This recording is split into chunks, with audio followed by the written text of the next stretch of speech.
Hello everyone. आज है आपकी जीएसटी की अभ्यास सीरीज की सप्लाई चैप्टर के क्वेश्चनर्स की क्लास नंबर 3rd। और मेरी स्ट्रांगली रिकमेंडेशन है कि आप ये क्लास 3 जस्ट क्लास 2 के बाद कर लीजिएगा, बिकॉज सारे के सारे कंसेप्ट जो हमने क्लास 2 के अंदर पढ़ाए वही क्लास 3 में भी लगेंगे। और ये आज हमारा सप्लाई के सारे क्वेश्चन आईसीएआई मॉड्यूल के सॉल्व हो जाएंगे, क्योंकि आईसीआई मॉड्यूल के आपके जीएसटी में बहुत कम क्वेश्चंस हैं as comparison to income tax. Income tax में 200 से ज्यादा क्वेश्चंस आते हैं।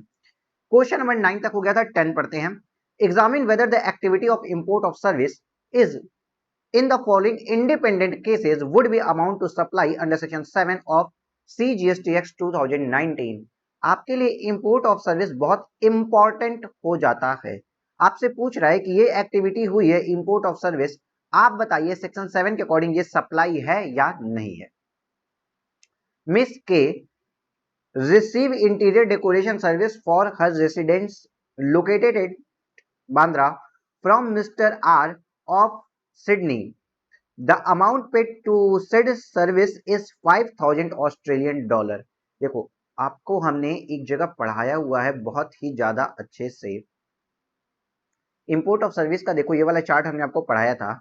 इस हिसाब से अगर आप आउट ऑफ इंडिया से, अगर इंडिया में कोई इंपोर्ट हो रहा है ना, सर्विस का इंपोर्ट हो रहा है और उसके लिए कंसिडरेशन अगर पे हुआ है, कंसिडरेशन पे हुआ है मतलब आपने अमाउंट का पेमेंट किया है, इंपोर्ट ऑफ सर्विस है, अमाउंट का पेमेंट किया है, तो हमेशा ये सप्लाई होगा और आरसीएम के अंदर टैक्सेबल आएगा। इररिस्पेक्टिव भाई साहब, इररिस्पेक्टिव आपका ये जो आपने पेमेंट किया या आपने जो भी सर्विस ली थी, वो सर्विस इररिस्पेक्टिव वो सर्विस आपने अपने बिजनेस पर्पस के लिए ली थी या पर्सनल पर्पस के लिए ली थी।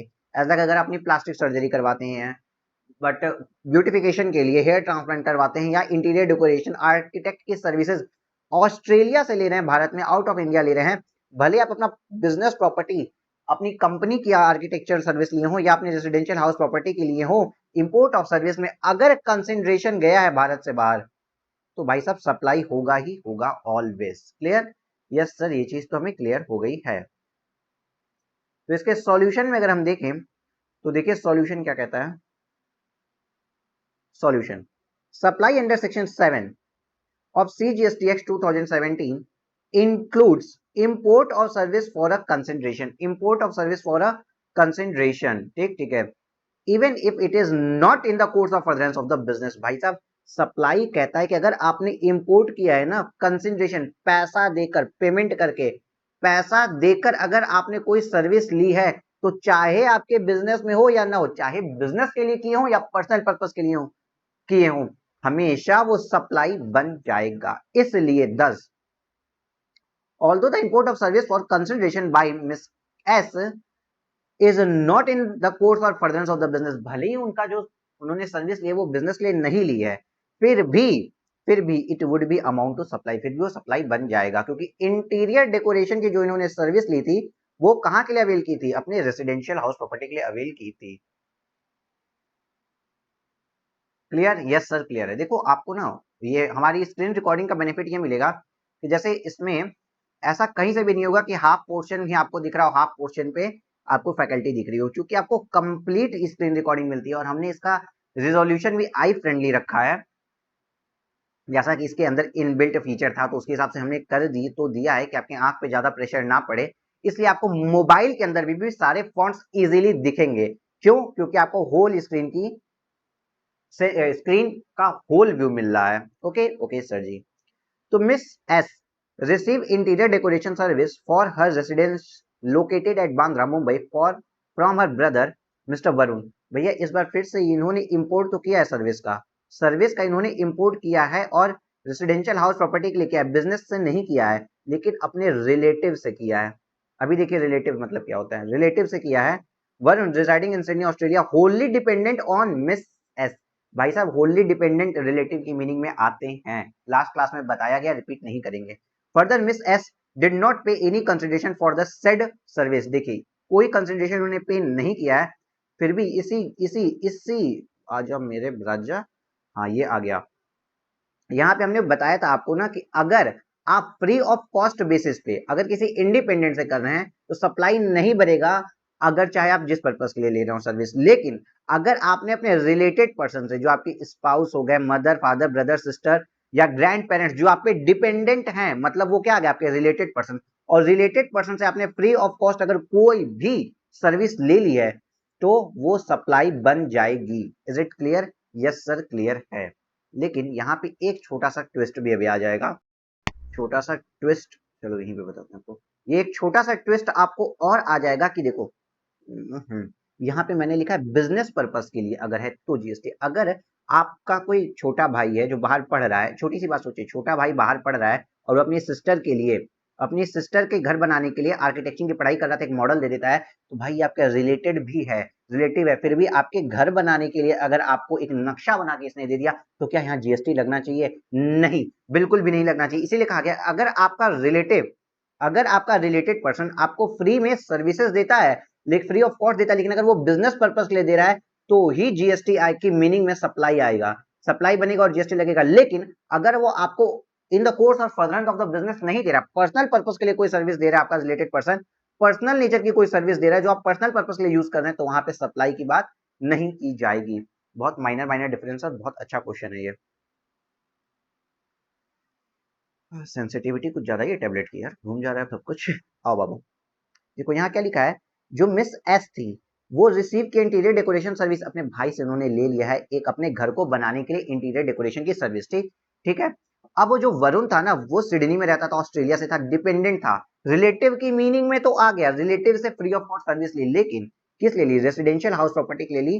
तो क्या miss C did not pay any consideration for the set service, कुछ भी पेमेंट नहीं किया तो सप्लाई बनेगा? सर सप्लाई बिल्कुल भी यहाँ नहीं बनेगा। लेकिन यही पूछता है, will your answer change if the above case, if miss S sorry has taken interior decoration service with regard her business premises and not for a residence. अगर वो बिजनेस प्रीमाइसेस के लिए ले लेती ना तो सर यहाँ इसको सप्लाई बना देते और यहाँ पे जीएसटी की बात की जाती। ठीक ठीक है सर जी। आइए अब इसको हम आपका सॉल्यूशंस को भी पढ़ा देते हैं। देखो देखो बच्चों, देखो schedule 1 of CGST act stipulated that above stipulate that import of service by a taxable person from a related person located outside India without consideration is treated supply if supply तभी कहेंगे यदि it is provided in the course or furtherance of the business। अगर हमने, देखो यहाँ पे लिखा है, अगर रिलेटेड पर्सन से हमको कोई सर्विस मिली जो कि मेरा आउट ऑफ इंडिया है, उसको सप्लाई तभी कहेंगे अगर अगर अगर वो प्रोवाइड किया जाता है इन द कोर्स और फर्दरेंस ऑफ द बिजनेस। ठीक ठीक है। अब बताया गया रिलेटेड पर्सन की मीनिंग में क्या आता है, if they are member of same family के मेंबर हो। फर्दर एज पर section 249 C GST act 2070 family means the spouse children of the person, ठीक है, the parent grandparent brother sister of the person, if they are wholly or mainly dependent on the said person. Class number 2 में हमने दिखाया था, अगर वो dependent नहीं है, मान लीजिए आपकी सिस्टर या आपका ब्रदर इंडिपेंडेंट आर्किटेक्ट होता, वहां पे आर्किटेक्चर का वर्क कर रहा होता, तो वो आपका ब्रदर होते हुए भी अगर आप पे डिपेंडेंट नहीं है तो आप पे रिलेटिव की मीनिंग में नहीं आता है। Is it clear? Yes sir ji clear है। इन द गिवन केस, यहाँ पे आप क्वेश्चन पॉइंट लिख सकते हैं और इसको मोस्ट इंपॉर्टेंट लिख सकते हैं। इन the given case miss S has received interior decoration service from her brother in a view of section 249 above, Miss S and her brother shall be considered as related। भाई उसका भाई बहन ये दोनों related तो हो गए क्योंकि भाई डिपेंडेंट था, लेकिन ब्रदर इज होली डिपेंडेंट, लेकिन however Miss S has taken interior decoration service for her residence and not in the course of furtherance of the business। अपने घर के लिए लिया है भाई, बिजनेस के लिए नहीं लिया है। consequently service provided by Miss S brother to her would not be treated as supply under section 7 read with schedule 1 of CGST Act। इसलिए उसको सप्लाई नहीं माना जाएगा। लेकिन अगर इसी केस में जो एस थी वो take interior decoration service with regard to her business premises, अगर वो अपने ऑफिस या फैक्ट्री के लिए इंटीरियर डेकोरेशन की सर्विस ले लेती तो service provided by miss S brothers, जो उनका वरुण भाई ने जो उनको सर्विस दिया था, would be treated as supply under section 7 of CGST act read with schedule 1 of CGST Act 2017। Clear? Yes sir clear हो गया है। नेक्स्ट क्वेश्चन पे भी आना है क्या? पढ़ा दो सर जी, आओ बाबू तुम्हें पढ़ाएं। आज हम एक नया question, question number 11, determine whether the following supplies amount to company composite supply. Sorry, ये पूछ रहा है भैया कंपोजिट सप्लाई है कि मिक्स सप्लाई है। अब देखिए, चलो यहीं पहले पढ़ा देते हैं। A hotel provided 4-day 3-night package whether the facility of breakfast and dinner is provided along with the room accommodation। तो सर ये तो कंपोजिट सप्लाई होता है। कैसे? आपको क्लास 2 में पढ़ाया हुआ है। ये देखिए क्लास 2 की बातें यहाँ फिर से करते हैं। सर हमने बताया था सप्लाई में इन कंजंक्शन विथ ईच अदर जो कि नेचुरली बंडल होते हैं, नेचुरली बंडल्ड है, जो कि नेचुरली बंडल्ड होते हैं वो कंपोजिट सप्लाई में आते हैं। जैसे मोबाइल को चार्जर के साथ जनरल बिजनेस प्रैक्टिस में एक्सपेक्ट किया जाता है। अगर आप होटल की बुकिंग कर रहे होते तो आपको जनरली दिखा जाता हो विथ ब्रेकफास्ट, 50 रुपीज ऐड करिए ब्रेकफास्ट के साथ। आपको जनरली एक्सपेक्टेशन होती है कि रेसिडेंट आप जिस एकोमोडेशन में रह रहे हैं, जहां आप होटल में जा रहे हैं, आपको होटल के साथ ब्रेकफास्ट फ्री में या ब्रेकफास्ट कॉम्प्लीमेंट्री में प्रोवाइड किया जाएगा। तो ये जनरल बिजनेस प्रैक्टिस है होटल बिजनेस की, इसलिए ये नेचुरली बंडल्ड है, इसलिए इसको कंपोजिट सप्लाई कहा जाता है। और मिक्स्ड सप्लाई के लिए हमने पूरा आपको ये एक अच्छे से गिफ्ट पैक का उदाहरण देके भी बताया था। तो यहाँ पे अगर 4 डे 3 नाइट का आ गया, 4 डे 3 नाइट का ये जो पैकेज है ना, whether in the facility of breakfast and dinner provided along with room accommodation, that is composite supply. क्या है ये सर? ये कंपोजिट सप्लाई है। क्लियर? Yes sir clear. आइए सॉल्यूशन भी पढ़ा दें आपको। देखो अंडर कंपोजिट सप्लाई 2 और more taxable supplies of the goods and services or both or any combination thereof are naturally bundled. ये देखो नेचुरली बंडल्ड आपके लिए इंपॉर्टेंट वर्ड है, आप इसको हाईलाइट करके रखिए। आपके इस टाइप के सॉल्यूशन में जहां कंपोजिट और मिक्स की बात हो वहां नेचुरली बंडल्ड आना ही चाहिए। And supplied in conjunction with each other in the ordinary course of business, one of which is principal supply. भैया ऐसे दो चीजें होती हैं जो नेचुरली बंडल है और एक दूसरे के साथ सप्लाई की जाती है, जिसमें से एक प्रिंसिपल सप्लाई है। आपके इस सॉल्यूशन में प्रिंसिपल सप्लाई क्या था? आपका होटल के रूम में रहने की व्यवस्था देना, और उसके ये प्रिंसिपल सप्लाई हो जाएगा, और दूसरी सप्लाई ब्रेकफास्ट देना हो जाएगा। ठीक, since supply breakfast and dinner with the accommodation in the hotel are naturally bundled, said supplies qualify as composite supply, इसलिए कंपोजिट सप्लाई के मीनिंग में आ जाएंगे। क्लियर बाबू? जीएसटी आपके बुक के अकॉर्डिंग बहुत इजी है, कोई बहुत इजी क्वेश्चन है। देखो toothpaste company has offered a scheme of free soap along with the toothpaste. Sir ji आप कितनी बार टूथपेस्ट के साथ अपनी लाइफ में एक्सपेक्ट किए हैं कि आपको वो एक नहाने का साबुन भी देगा, भैया कि सोप भी आपको दे देगा? कभी आपने एक्सपेक्ट किया टूथपेस्ट के साथ वो आपको नहाने के लिए साबुन भी दे, सोप भी प्रोवाइड करे? ऐसा नहीं है। तो इसको क्या कहा जाता है? Mixed supply. आपने बहुत बार देखा होगा टूथपेस्ट के साथ टूथब्रश दे रहे हैं, या फिर इसके साथ हैंड सैनिटाइजर, उसके साथ मच्छर मारने की दवाई एंड ऑल दैट चीजें। ये कंपनियां क्या करती है? एक दूसरे के साथ कोलैबोरेट करके दोनों के प्रोडक्ट को ज्यादा सेल बूस्ट करने की कोशिश करती है, वो सब मिक्स सप्लाई में आता है। ठीक ठीक है। देखिए since supply of soap along with the toothpaste are not naturally bundled, sir ये नेचुरली बंडल्ड नहीं है, set supply do not qualify as composite supply. तो कंपोजिट सप्लाई नहीं है, उसको कौन सी सप्लाई है वो? सर वो सप्लाई है मिक्स्ड सप्लाई। क्लियर हो रहा है? हाँ सर जी हमें तो क्लियर हो रहा है। अब देखो नया question, Dumdum Dumdum electronics has sold the following electronics item to Akbar retail store. Refrigerator खरीद लिया भैया, 18% टैक्स लगता है रेफ्रिजरेटर के ऊपर। उसने एक स्टेबलाइजर भी खरीद लिया जिसपे 12% का टैक्स लगता है। एलईडी का टेलीविजन भी खरीद लिया, उस पर 12% टैक्स रेट लगता है। स्प्लिट एयर कंडीशन खरीद लिया, उस पर 28% का टैक्स रेट लगता है। और स्टेबलाइजर ऑफ एयर कंडीशन खरीद लिया, उस पर 12% का टैक्स रेट लगता है। Dumdum electronic has received a single invoice, एक single invoice, sorry has received नहीं, हैज इशूड है। एक दमदम इलेक्ट्रॉनिक ने क्या किया? एक सिंगल इनवॉइस दे दी जिसमें 1 2 3 4 5 पांचों आइटम का प्राइस लिख दिया और उसके ऊपर पांचों आइटम का टैक्स लगा दिया। ठीक, indicating price of each of above item separately at the same, कि इसका क्या प्राइस है, इसका क्या प्राइस है, इसका क्या प्राइस है, इसका क्या प्राइस है, इसका क्या प्राइस है, ये इंडिकेट किया। Akbar store has given a single cheque of ₹1,00,000। Akbar store जो दमदम वाले को, जो परचेजर था, परचेजर ने एक सिंगल चेक दिया 1 लाख रुपए का for all the item as a composite discount, as a composite discounted price, state the type of supply and tax rate applicable in this। ये क्वेश्चन बहुत अच्छा है क्योंकि आईपीसीसी लेवल पे, आपके इंटरमीडिएट लेवल पे आपको ये कंफ्यूजन दे सकता है। देखिए हमारे पास कहीं कोई मॉल वॉल की फोटो है क्या? नहीं है, कोई बात नहीं है। अगर कोई मॉल की फोटो नहीं है तो हम लगाएंगे भी नहीं, क्योंकि आप लोग बड़े हो चुके हैं। आपको हम डायरेक्ट ऐसे ही समझा देंगे। कैसे समझा देंगे सर जी? आइए क्वेश्चन नंबर 12 कहाँ गया? ओके आइए हम आपको यहाँ पे समझाते हैं। देखो आप गए हो एक मॉल के अंदर, ठीक ठीक है सर जी। अब आप वहां पे मान लीजिए ब्रेड ले रहे हैं, कोई मिक्सर भी ले रहे हैं, मिक्सर पे 18% का टैक्स रेट है, ठीक है। आप ब्रेड ले रहे हैं, आप पोटैटोज भी ले रहे हैं, आप मॉल में गए ना तो पोटैटोज भी ले रहे हैं या टोमेटोज भी ले रहे हैं, आप इस पे जो नील रेट का है इस पे कोई भी टैक्स नहीं लगता है, ठीक। ठीक है सर जी। आपने बुक्स भी ले ली सर, बुक्स भी ले ली, बुक्स पे भी सर जीएसटी की कोई बात नहीं की जाती है। इस तरीके से आपने वेरियस आइटम लिए, उसी मॉल के अंदर से आपने टी शर्ट भी ले ली, समझो टी शर्ट भी ले ली, ठीक है। और वो एक कंपोजिट प्राइस आपका आया 18,000 रुपए का। तो क्या आपने प्रैक्टिकल लाइफ में कभी भी देखा है कि मॉल वाला कहता है भाई साहब इस 18,000 रुपए पे ये पोटैटोज टैक्स फ्री थे, इससे क्या मतलब है, टोमेटोज टैक्स फ्री थे, बुक्स पे कोई टैक्स नहीं लगता था, टी शर्ट पे 18% का टैक्स रेट लगता है, तो 18,000 रुपए में हम 18% का टैक्स लेंगे। सर ऐसा कहीं पे भी आपने अपनी प्रैक्टिकल लाइफ में ऐसा कहीं पे भी नहीं देखा होगा, ठीक। ठीक है सर जी। एक्चुअल में क्या होता है कि आपको ये छूट दी जाती है, ये एक बिजनेस, मुझे लग रहा था गलत पेन उठी है, बिजनेस प्रैक्टिस में होता है कि अगर एक ही शॉप से वेरियस आइटम्स लिए गए हैं और हर आइटम के लिए सेपरेटली प्राइस चार्ज किया गया है, सेपरेट प्राइस हर आइटम के लिए चार्ज किया गया है, तो it doesn't amount of composite supply, तो इसको कंपोजिट सप्लाई नहीं कहते हैं। अगर देखो अगर ऐसा कंपोजिट सप्लाई कहने लगते तो कितनी प्रॉब्लम हो जाती। ब्रेड के लिए अलग बिल जा रहा है, मिक्सर के लिए अलग जा रहा है, पोटैटो के लिए अलग, मतलब अगर आपने 100 आइटम ले लिए तो वो 100 तरह के पन्ने से आपको बिल दे रहा है।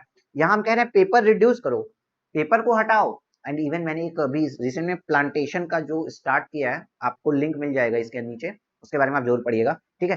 छोड़ो रहो, पेपर को हटाना है तो क्या अब मॉल वाला आदमी अगर आपने 100 आइटम ले लिए तो 100 बिल्स देगा? ऐसा नहीं होता सर, वो एक कंसोलिडेटेड बिल बनाता है आपको, जितने भी आइटम्स आपने परचेज किए उसके लिए एक बिल बनाता है, लेकिन हर एक आइटम का सेपरेट प्राइस होता है। मिक्स्ड सप्लाई में क्या होता था, देखो मिक्स्ड सप्लाई क्या होता था, देखिए मिक्स्ड सप्लाई में आप 5 आइटम ले रहे हैं एग्जांपल के लिए, और इन 5 आइटम्स का सिंगल प्राइस होता था, इन सिंगल प्राइस होता था, एग्रीगेट प्राइस होता था कि भैया ये 5 तरीके की juice, chocolate, fruits and nuts and कुछ टेडी बियर्स, टी शर्ट वगैरह एक साथ सिंगल प्राइस ₹1000 के मिलेंगे, ठीक है। लेकिन यहाँ पे ऐसा कोई सिंगल प्राइस वाली चीज आप नहीं ले रहे हैं, यहाँ पे आपका हर आइटम की प्राइस अलग अलग है, बस आप एक ही बिल में सब इनकॉर्पोरेट हो रहे हैं। इसका ये मतलब नहीं कि ये कंपोजिट सप्लाई हो जाएगा और इसपे हाईएस्ट वाले आइटम का रेट लगेगा। ये सब अपने इंडिविजुअल रेट से ही टैक्सेबल होंगे। क्लियर है? यस सर क्लियर है, ये सब अपने इंडिविजुअल रेट से ही टैक्सेबल होंगे, ठीक। ठीक है, तो यहाँ पे अगर आपने देखिए तो यहाँ पे क्या हुआ भाई साहब को, 18% वाला रेफ्रिजरेटर, 12% वाला स्टेबलाइजर, एलईडी 12% वाली, स्प्लिट एयर कंडीशन 28% वाले, स्टेबलाइजर एयर कंडीशन 12% वाला, ये सब अपने अपने रेट से जाएंगे और अपने अपने इंडिविजुअल टैक्स रेट से ही इनके ऊपर जीएसटी लगेगा। दूसरी बात आपको यहाँ कंफ्यूज करेगा, उसको लिए आप यहाँ लिखेंगे क्वेश्चन, सिंगल डिस्काउंट मिला है 1,00,000 रुपए का, सॉरी डिस्काउंट मिला है कंपोजिट और टोटल पेमेंट एक साथ 1,00,000 रुपए की हुई है। सर कंपोजिट डिस्काउंट मिला है, कंपोजिट प्राइस चार्ज नहीं किया गया है। मैंने क्या बताया, 5 अलग अलग कमोडिटीज का कंपोजिट प्राइस अगर लेते ना, कंपोजिट सिंगल प्राइस अगर हम लेते तो वहां मिक्स सप्लाई की बात होती है, लेकिन यहाँ कंपोजिट डिस्काउंट दिया गया है। अगेन मान लीजिए आप मॉल में ही गए और वहां पे आपको 18,000 रुपए का क्या हुआ सामान था, उसने कहा सर आज ऑफर चल रहा है 10% डिस्काउंट आपको देते हैं, 1800 का डिस्काउंट दे देते हैं। तो ये 1800 का डिस्काउंट आपको एक कंपोजिट ओवरऑल वैल्यू पे जो डिस्काउंट मिल गया है ना, इससे कंपोजिट सप्लाई नहीं बन जाता है, क्योंकि ये सिंगल रेट नहीं चार्ज हुआ है, सिंगल कंपोजिट डिस्काउंट मिला है, ना कि सारे के सारे कमोडिटीज के लिए सिंगल प्राइस चार्ज हुआ है। Is it clear? Yes sir clear है। आप इसको एक बार और फिर से पढ़िएगा और अच्छे से समझ लेंगे, क्योंकि ये बहुत इंपॉर्टेंट क्वेश्चन है, ठीक। ठीक है सर जी। तो यहाँ पे अकबर रिटेल ने कंपोजिट डिस्काउंटेड प्राइस पे किया है, लेकिन सबका अलग अलग प्राइस है, सबका अलग अलग रेट है, इसलिए इसको विच टाइप ऑफ सप्लाई, ये कंपोजिट सप्लाई नहीं है और ना ही ये मिक्स सप्लाई है, ठीक। The tax rate applicable in this case, individual product पे उसका एप्लीकेबल, जैसे स्प्लिट एसी पे 12%, स्टेबलाइज 28%, सॉरी स्प्लिट एसी पे 28%, स्टेबलाइजर पे 12% लगेगा, एलईडी टेलीविजन पे 12%, रेफ्रिजरेटर पे 18% और इस वाले स्टेबलाइजर पे 12% का जीएसटी लगेगा। क्लियर? यस सर क्लियर है। अब दमदम जी को पढ़ भी लेते हैं। देखो, in the given case supplier, in the given case the item supplied by Dumdum electronics are not naturally bundled. Sir ji ये नेचुरली बंडल्ड नहीं है, क्यों नहीं? आप इस बात को समझ रहे हैं? सर जी तो समझ रहे हैं, सर जी के बच्चे भी अब समझ जाएं, नेचुरली बंडल्ड नहीं है in the ordinary course of business. कोई टीवी और एसी एक साथ नहीं खरीदता है बाबू, और फ्रिज भी, ठीक। ठीक है, therefore such supply is not a composite supply, इसलिए इसको कंपोजिट सप्लाई नहीं कहा जाएगा। फर्दर अब आपके माइंड में क्या आता है ना, या तो कंपोजिट होगा या तो मिक्स होगा। अब आप कहते हैं कंपोजिट नहीं है तो आप लोग सोचते हैं मिक्स होगा और हाईएस्ट रेट से जीएसटी लगा देते हैं, जो नहीं करना है बाबू। अभ्यास सीरीज कर रहे हो तो आपको ये सब गलतियों से बचना है। Further although Akbar retail store has paid a composite discounted price for these goods, Dumdum electronics has not charge a single price for the set supply. भले ही उसको देखो देखो देखो देखो भले ही वो पेड कर रहा है कंपोजिट डिस्काउंटेड प्राइस, लेकिन दमदम ने क्या सिंगल प्राइस लिया था? नहीं सर, इंडिविजुअल इंडिविजुअल गुड्स का इंडिविजुअल प्राइस और टैक्स रेट लिख के दिया था। ठीक, therefore set supply is also not a mix supply, इसलिए मिक्स सप्लाई भी नहीं है। Supply of these goods is therefore supply of individual item which are taxable at the respective rates applicable to them। जो individual item की supply मानी जाएगी और उसके ऊपर जो इंडिविजुअल उसका टैक्स रेट लगता है, जैसे एलईडी पे 12% है, एसी पे 28% है, तो उसी रेट से टैक्सेबल होगा। Is it clear? Yes sir ji, हमें तो समझ आ ही गया है अब। ओके, क्वेश्चन नंबर 13 भी देख लीजिए क्या? आइए सर जी दिखा देते हैं क्वेश्चन नंबर 13 को भी अभी। क्वेश्चन नंबर 13 आपसे करता है कि am a registered supplier of Delhi, ठीक है भाई साहब, यहाँ पे ये एम है जो दिल्ली का रजिस्टर्ड सप्लायर है, has supplied 20,000 package at the rate 30 each to M gift shop in Punjab. भाई साहब दिल्ली वाले ने ना पंजाब वाले को, पंजाब नेशनल बैंक क्यों लिख दिए, चलो कोई बात नहीं, पंजाब वाले को 20,000 रुपीज ईच बॉक्स का, एक बॉक्स का, सॉरी 20,000 बॉक्स, ईच बॉक्स का 30 रुपए के हिसाब से 6 लाख रुपीज का यहाँ पे ट्रांजेक्शन हो गया। ठीक, यहाँ पे लगेगा आईजीएसटी क्योंकि एक स्टेट से दूसरे स्टेट में माल गया है। ठीक है sir ji. Each package consist 2 chocolate, 2 fruit juice and a packet of toy balloons. आप बताओ क्या सर जी ये एक पैकेट सिंगल प्राइस 30 रुपीज जो है, चलो यहाँ पे लिखते हैं 30 रुपीज सिंगल प्राइस चार्ज हो रहा है। एक प्रोडक्ट जो है आपका चॉकलेट, दूसरा प्रोडक्ट जो है आपका बलून और तीसरा प्रोडक्ट जो है आपका जूस। क्या ये चॉकलेट, बलून और जूस नेचुरली बंडल्ड है? जी नहीं सर, ये मिक्स्ड सप्लाई है क्योंकि 3 आइटम्स के लिए इंडिविजुअल अलग अलग प्राइस चार्ज नहीं हुआ है। 3 आइटम के लिए एक कंसोलिडेटेड प्राइस 30 रुपीज चार्ज हुए हैं। तो इस ऐसा नेचर अगर आए तो इसको क्या कहते हैं? मिक्स्ड सप्लाई कहते हैं। क्या कहते हैं? मिक्स्ड सप्लाई कहते हैं। Determine the rates of GST applicable in the above case, assuming that the rate of GST is as under। और जब भी मिक्स्ड सप्लाई होता है सर जी, हाँ जब भी मिक्स सप्लाई होता है तो हाईएस्ट रेट अट्रैक्ट होता है और पूरे के पूरे पैकेज को हाईएस्ट रेट लग जाता है। मतलब जैसे कि यहाँ पे चॉकलेट पे 18% टैक्स है, फ्रूट जूस पे 12% टैक्स है और टॉय बलून पे 5% टैक्स है। तो जब ये पूरे एक पैकेट में अंदर आ गया ना और ये पैकेट की कॉस्ट आ गई 30 रुपए, तो इस 30 रुपए के ऊपर जीएसटी हाईएस्ट वाला रेट अट्रैक्ट करेगा, मतलब 30 रुपीज पे 18% के रेट से जीएसटी लग जाएगा। तो हमारे क्वेश्चन में जो 6 लाख रुपए है इसके ऊपर 18% के रेट से आईजीएसटी लग जाएगा। ठीक, ठीक है सर जी। आइए अब आपको इसको हम पढ़ा भी देते हैं अपने सॉल्यूशन से। स्पीड तेज लग रही होगी, कोई बात नहीं है, आप लोग पहले पढ़े हुए एक बार इसको। एज पर section 247 to 74 of CGST Act 2070, a mixed supply means 2 or more individual supplies of goods or services or any combination thereof made in conjunction with each other by a taxable person for a single price where such supply does not constitute a composite supply। मतलब भाई साहब अगर कोई composite supply वाली चीज नहीं है, mobile के साथ चार्जर नहीं है सर जी, नहीं है मतलब नहीं है, ठीक है, मोबाइल के साथ चार्जर नहीं है, आप जबरदस्ती की 3 चीजों को ले लिए, चॉकलेट को ले लिए, बलून को ले लिए, जूस को ले लिए, इसको एक प्राइस सिंगल प्राइस के लिए बेच रहे हो तो भाई साहब mix supply mix supply mix supply. ठीक है सर जी, समझ गए। अब तो रात में भी नहीं भूलेंगे, सपने में भी सोएंगे तो आपको ये डायलॉग से याद आएंगे। Okay, supply of package containing chocolate, fruit juice bottle and packet of toy balloons is mixed supply as each of these item can be supplied separately। ये लोग separately बेचे जा सकते हैं। and it is not dependent on each other, एक दूसरे के ऊपर ये डिपेंडेंट नहीं है तीनों प्रोडक्ट। ठीक, फर्दर एज पर section 8B of CGST Act 2070, the mixed supply is treated as supply of that particular supply which attract the highest rate of tax। thus in the given case supply of package in is treated as supply of chocolate। ठीक, ठीक है sir ji. And the rate of GST applicable to the package 6 lakh का ऊपर 18% के rate से IGST लग जाएगा, क्योंकि सर बलून का रेट लगेगा जो हाईएस्ट था, मिक्स सप्लाई में हाईएस्ट रेट अट्रैक्ट होता है। ठीक, ठीक है। एक छोटी सी कहानी आपको और यहाँ पढ़ा देते हैं। अगर मान लो ये आपने ना पार्टी ऑर्गेनाइज की होती, ठीक है, पार्टी ऑर्गेनाइज की होती और आप बोलते भाई साहब 1 लाख रुपया पार्टी ऑर्गेनाइज करने का हमसे ले लेना और आप ना इसके अंदर आके यहाँ पे बलून्स भी लगा देना, प्लस देखो बलून्स जो 5% टैक्स रेट थे, ठीक है, कुछ जूसेस भी दे देना, यहाँ पे बलून और जूस भी आप ले आना और डेकोरेशन, बलून लगा देना, जूसेस लगा देना और इससे आप डेकोरेशन कर देना, 1 लाख रुपए ले लेना। तो भाई साहब पता है आपको 1 लाख रुपए क्या होता है? आपका डेकोरेशन सर्विस होती है। आपका 1 लाख रुपए क्या होता है? डेकोरेशन सर्विस प्रोवाइड होती। और इस डेकोरेशन सर्विस पे 18% का टैक्स रेट लेता, क्योंकि आपने एक सिंगल प्राइस दिया है डेकोरेशन के लिए। डेकोरेशन में बलून लगाना इंक्लूड था, इससे ये मतलब नहीं कि बलून का 5% रेट हम देखेंगे, ना ना, आपने डेकोरेशन के लिए कहा, वो बलून अपने घर से लेके आया, कोई बात नहीं है, आपका पूरा 1 लाख पे 18% का टैक्स रेट लगेगा। अगर ये बात समझ में आई तो वेल एंड गुड है, नहीं आई तो इग्नोर कर दीजिएगा। क्लियर सर जी? क्रिस्टल क्लियर है। आइए पहुंचते हैं क्वेश्चन नंबर 14 पे। किस पे सर? 14 क्वेश्चन पे। यहां आपसे बोल रहा है Gagan engineering private limited registered in Haryana is engaged in the providing maintenance and repair service for heavy steel machinery. ये सर्विसेज कौन सी देता है? याद रखना, आपको इतनी ज्यादा डेटा में कंफ्यूज नहीं होना है, मतलब इतनी ज्यादा अगर बातें लिखी उसमें कंफ्यूज नहीं होना है। ये एक सर्विस प्रोवाइडर है जो रिपेयर सर्विसेज देता है, सीधी बात, रिपेयरिंग की सर्विसेज देता है, ठीक है सर। और ये रजिस्टर्ड कहां पे है सर? हरियाणा का आदमी है, हरियाणवी भाई है ये अपना। Okay sir ji. For carrying out the repair work, Gagan engineering private limited sends its container truck equipped with item like repair equipment, consumables, tools, parts, etc. from Haryana workshop to its own repairing centers registered under GST law located in other states across India where the client machinery are being brought are to be being repaired।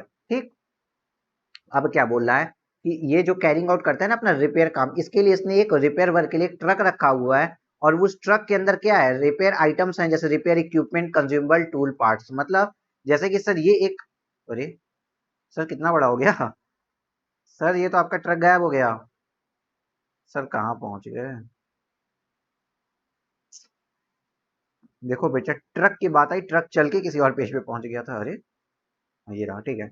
देखिए जैसे ये एक truck है ना आपका, तो इसने क्या बोला कि भाई साहब ये आपको ना ट्रक तो दे रहा है, ये आपको ट्रक दे रहा है, ठीक है। ट्रक के साथ साथ कुछ इक्विपमेंट्स लगे हुए हैं जो कि टूल्स यूज किस में होते हैं? जो कि टूल्स यूज होते हैं रिपेयर के लिए। इसके अंदर कुछ कंज्यूमेबल्स भी रखे होंगे, अरे मशीन ऑयल रखा होगा, ओवर ऑयलिंग के लिए जितनी भी चीजें होती है वो रखा होगा, नट बोल्ट खोलने के लिए इसने सामान रखे होंगे। तो ये सारे के सारे जो इससे अटैच है ना इस व्हीकल से, ये सब कुछ एक साथ जा रहा है कहाँ? पूरे इंडिया में। चूंकि ये हरियाणा में रजिस्टर्ड है, बट ये भाई साहब ना पूरे के पूरे इंडिया में वर्क करते हैं, पूरे के पूरे इंडिया में वर्क करते हैं। और इनका काम क्या है?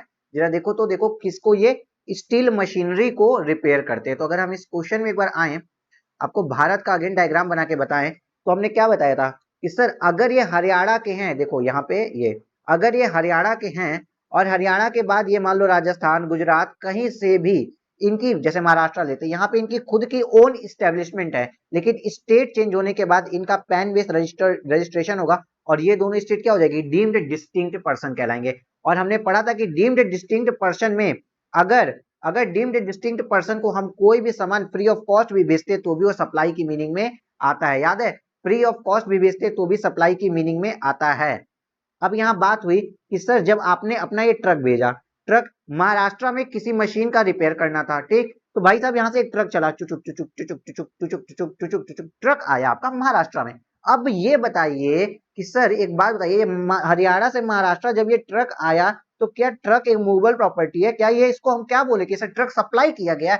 तो यहाँ पे लॉ मेकर्स ने सीधी बात कही, लॉ मेकर्स बोलते भाई साहब ये जो मूवमेंट है ना, इसको सप्लाई नहीं माना जाएगा, क्योंकि इस ट्रक को, ये ट्रक रिपेयर वर्क के लिए आया था, ये ट्रक तो रिपेयर वर्क के लिए आया था, इस ट्रक की फर्दर सप्लाई नहीं करनी है, इस ट्रक को फर्दर सप्लाई नहीं करनी, बेचना तो है नहीं, ये ट्रक आया रिपेयर का काम करने के लिए। तो इस ट्रक का एक डीम डिस्टिंक्ट से दूसरे डिस्टिंक्ट पर्सन तक जाना, मेरे एक स्टेट की ब्रांच से दूसरे स्टेट की ब्रांच तक जाना, ये कहीं से सप्लाई की मीनिंग में नहीं आता है। Is it clear? Yes sir, clear है। क्वेश्चन नंबर 14 पढ़ रहे थे, ठीक ठीक है। तो अभी तक इन्होंने बताया कि भाई साहब ये क्या करते हैं, अपना ये वाला जो गुड्स है ना, इसको जिसमें कंज्यूमेबल्स लगे हैं या जो अदर इक्विपमेंट्स लगे हैं, ये अपनी हरियाणा से अदर लोकेशंस पे अक्रॉस द इंडिया भेजते रहते हैं, ठीक। Discuss the liveability of GST on inter state movement of truck. मतलब हमारे एग्जांपल के थ्रू, जैसे कि हरियाणा से हम महाराष्ट्र लेके ट्रक को चले गए थे, from the workshop of Gagan engineering private limited in Haryana to its own repairing centre located in other state across India.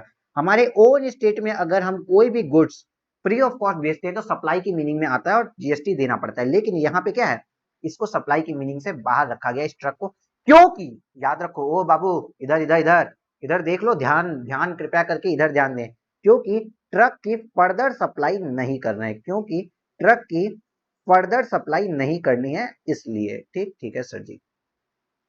आइए अब आपको पढ़ा देते हैं इसको सॉल्यूशन को। एज पर section 24(5) person who had obtain more than one registration where in one state और यूटी, आप एक से ज्यादा स्टेट्स में हो, यूटी में हो, मोर देन वन स्टेट और union territory, shall in respect of each such a registration the treat be treated as distinct person। अच्छा सर, स्टेट और यूटी की जब बात आ गई है, क्या आपको पता है कि अब कितने स्टेट और यूनियन टेरिटरीज आपके हो चुके हैं?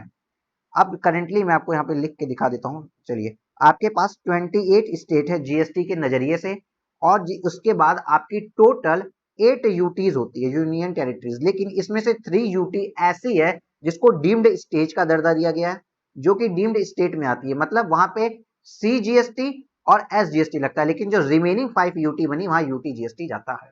Clear sir? क्लियर है, चलो। Schedule 1 of CGST act specifies situation where activities are to be treated as supply. Schedule 1 तो बताता है सप्लाई क्या होता है, even if made without consideration. भैया विदाउट कंसिडरेशन में ही अगर आप कुछ एक्टिविटी की हो तो उसको सप्लाई बताता है कौन? शेड्यूल 1। तो उसके हिसाब से तो सर ट्रक का एक लोकेशन से दूसरी लोकेशन तक डिम डिस्टिंक्ट में ट्रांसफर होना हमारा सप्लाई बन जाता है।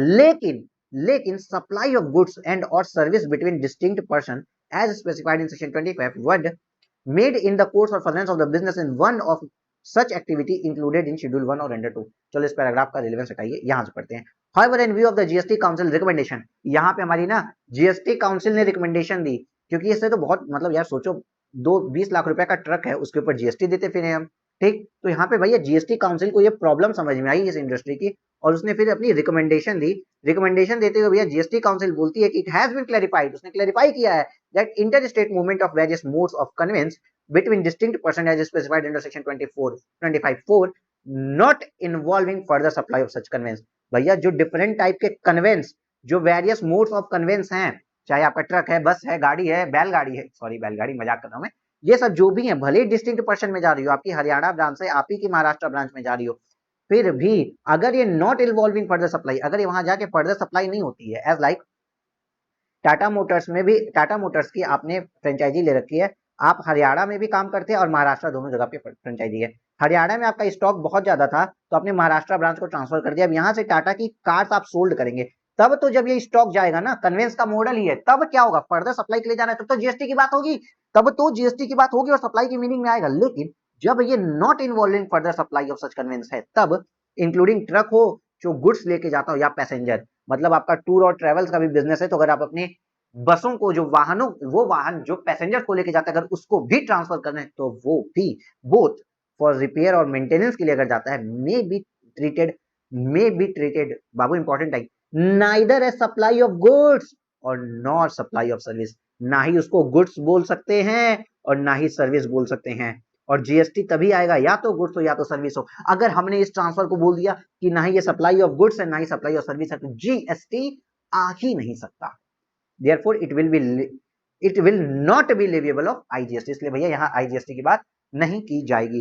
ये याद रखिएगा, ये भी इंपॉर्टेंट क्वेश्चन है, स्पेशल केस है, किस लिए? वेरियस मोड ऑफ कन्वेंस के लिए, जो कन्वेंस फर्दर सप्लाई में यूज नहीं किए जाएंगे। ठीक ठीक है। क्वेश्चन नंबर 15, सर जी पीटीएल प्राइवेट लिमिटेड है is a retail store of merchandise located on 25 states UTs in the country. 25 states में फैला हुआ है, कितना बड़ा बिजनेस होगा इनका। For the purpose of clearance of stock of merchandise, अब इनको अपनी टी शर्ट समझते हैं, चलो टी शर्ट, मर्चेंडाइज को हम यहाँ टी शर्ट समझ रहे हैं, टी शर्ट्स के स्टॉक को क्लियर करना है, कहीं ओल्ड मॉडल ना हो जाए, and to attract consumer PTL limited launch scheme buy one get one free. ओ सर जी आपने तो ये स्कीम्स बहुत जगह देखी होगी, 2 शर्ट पे 3 शर्ट फ्री पाइए, for the same type of merchandise, same type of merchandise के ऊपर। ठीक ठीक है। For instance of one shirt, okay, to be given free with purchase of one shirt, determine how the taxability of goods supplied by one get one free scheme determine करिए। देखो आप एक बात बताओ, यहाँ पे इन्होंने बोला शक्तिमान, ये वाली एक टी शर्ट है, ठीक है सर, क्या ऐसी टी शर्ट बना रहे हो? ठीक है, हम अच्छी वाली टी शर्ट बनाएंगे, चलो फिर से टी शर्ट बनाने की कोशिश, सॉरी,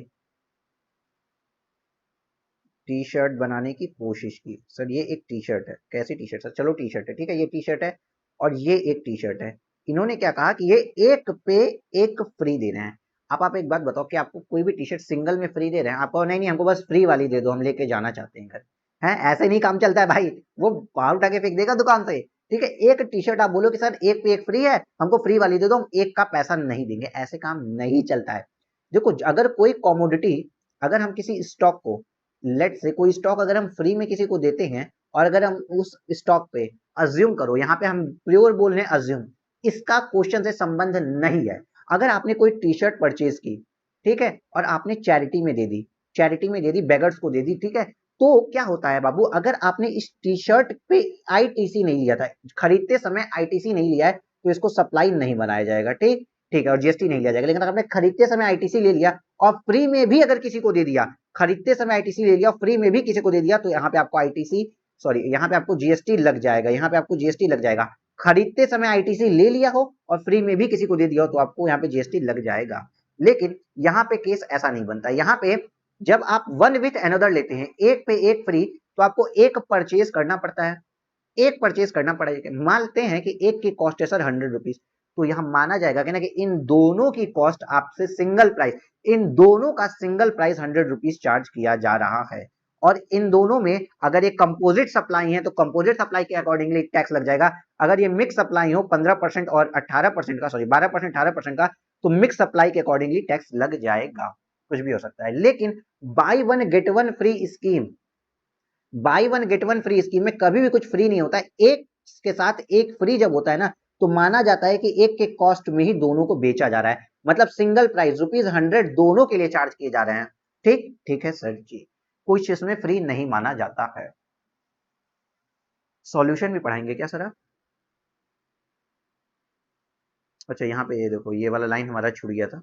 दस इन द गिवन केस वाला ये आप पढ़ लीजिएगा, ये हमने आपको पढ़ा दिया है। ठीक है, एज पर section 7(1)(a) the goods or service which is supplied free of cost without any consideration are not treated as supply except in a case of activity mentioned in schedule 1 of CGST Act। छोड़ो, हमने बताया अगर आपको ITC आपने नहीं लिया है purchase पे, तो आप फ्री में किसी को दे देते हो तो टैक्स नहीं लगेगा, सप्लाई नहीं बनाया जाएगा। Under buy one get one scheme लेकिन क्या होता है, it may appear as first glance that, पहली पहली नजर में देख के पता चलता है कि ये वो केस है जहां ऑफर दिया जाता है bye one get one free. मतलब भाई साहब आपको एक तो खरीदना पड़ेगा, बाई सबसे पहले बोल दिया है हमने। ठीक है sir ji, on item of being supplied free of cost, जिसमें कुछ फ्री नहीं जा रहा है, एक के प्राइस में दोनों, मतलब दोनों का प्राइस एक के प्राइस में दे लिया जा रहा है विदाउट एनी कंसिडरेशन। तो ऐसा नहीं है कि दूसरा विदाउट एनी कंसिडरेशन जाता है। हाउ एवर, यद्यपि it is not an individual supply of free goods, भाई साहब ये इंडिविजुअल सप्लाई फ्री गुड्स की नहीं है। ये लाइन सबसे काम की, it is not an individual supply of free goods, मतलब सर एक टी शर्ट पे एक टी शर्ट फ्री, तो फ्री वाले गुड्स की इंडिविजुअल सप्लाई तो नहीं ना। आप कहो सर फ्री वाली टी शर्ट हमको दे दो और जो पेड वाली वो कोई और खरीदेगा, ऐसा कहीं नहीं होता है नालायक। ठीक ठीक है सर जी, तो यहाँ पे क्या हुआ, ये इंडिविजुअल सप्लाई नहीं है, बट अ केस ऑफ 2 और more individual supplies where a single price is being charge for the entire supply, ऐसा केस है जहां पे दोनों गुड्स के लिए एक सिंगल प्राइस चार्ज किया जाता है। It can be treated as supplying of 2 goods for a price of 1। तो ऐसा कहा सकता है कि 2 गुड्स सप्लाई किए जा रहे हैं एक के प्राइस में। तो इसकी टैक्सेबिलिटी कैसे आएगी, तो भाई साहब taxability of such supply will be dependent upon as to whether, depend करती है कि the supply is a composite supply, क्या वो कंपोजिट सप्लाई है, मतलब आप दोनों टी शर्ट साथ में बेचते हो, टी शर्ट के साथ दोनों टी शर्ट साथ में बेच रहा हूँ, कंपोजिट भी नहीं कह सकते इसको तो, क्योंकि दो टी शर्ट साथ का कोई कंपोजिट नहीं होता है। टैबलेट के साथ चार्जर बेच रहे हो एंड ऑल दैट कुछ भी, और मिक्स सप्लाई है, आप जूसर के साथ चप्पल बेच रहे हो। ठीक है, तो ये डिपेंड करता है, मिक्स सप्लाई है जैसी भी है उसके according, and the rate of shall be determined accordingly, उसके अकॉर्डिंगली टोटल वैल्यू पे रेट लग जाएगा। Is it clear? Yes sir ji, हमको तो क्लियर हो गया है। जीएसटी पढ़ाने में भी मजा आ रहा है, लेकिन इनकम टैक्स की बात ही अलग होती है सर जी, जहां हम लोग पिक्टोरियल प्रेजेंटेशन लगा लगा के पढ़ते हैं। क्वेश्चन नंबर 16 को आइए। S sons wishes to start supplying liquor, liquor को सप्लाई करना चाहता है in the state of Tamil Nadu. Liquor, पीले पीले ओ मोरे राजा, किस पिक्चर का गाना है जल्दी बताना, तिरंगा का है दोस्तों। चलो, तो एस एंड सन्स क्या करते हैं, लिकर सोल्ड करना चाहते हैं लिकर का व्यापार कर सके तमिलनाडु के अंदर। ठीक ठीक है सर जी, लेकिन इसके लिए लाइसेंस लेना पड़ेगा। Therefore it applies for the license for selling liquor to the Tamil Nadu government. Okay, इन्होंने तमिलनाडु गवर्नमेंट को लिकर के लाइसेंस के लिए अप्लाई कर दिया। For it has charge specific fee from it, examine whether the grant of alcoholic liquor license by Tamil Nadu government to S and sons qualifies as supply. देखो क्या होता है, ये है तमिलनाडु। तमिलनाडु या कोई भी स्टेट हो, आज भी alcoholic liquor for human consumption वाली चीज स्टेट्स के हैंड में है। किसके हाथ में? स्टेट। स्टेट ही इसका लाइसेंस भी देती है। तो भाई साहब जब इस अल्कोहल पे ही, आपको इतना तो पता है, अल्कोहल पे जीएसटी की बात नहीं होती है, ठीक है सर जी, हाँ हमें पता है जीएसटी की बात alcoholic liquor for human consumption पे नहीं की जाती है।